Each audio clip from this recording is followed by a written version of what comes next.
hồn bi sinh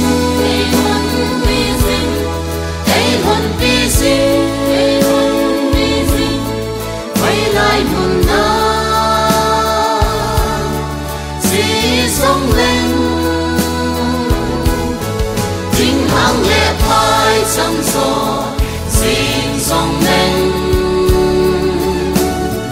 ama đây hồn bi sinh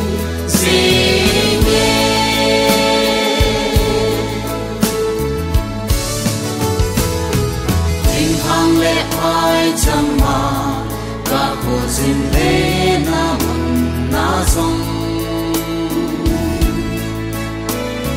amma ấy thân bi sinh quay lại muôn na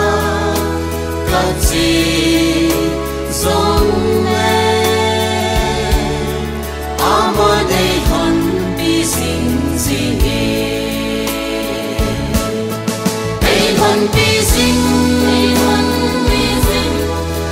hồn bi sinh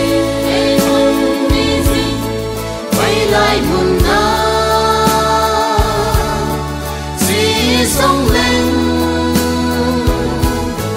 chính hàng lệ phai trong gió xin sống lên ama đây hồn bi sinh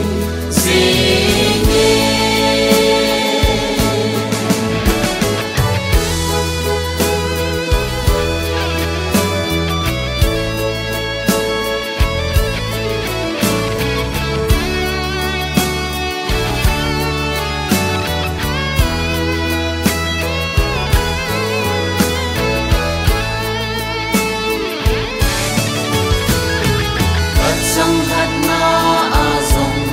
Giêsu to thân con xin ca đi văn bi các ngài cùng lệ ama ấy văn bi sinh dinh ama ấy chẳng hàng ngày buổi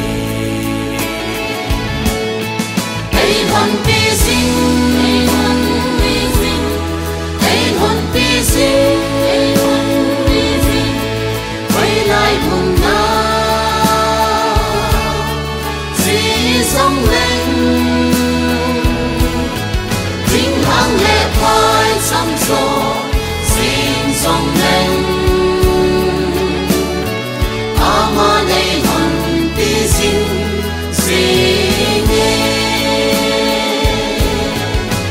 hàng lệ phai trong gió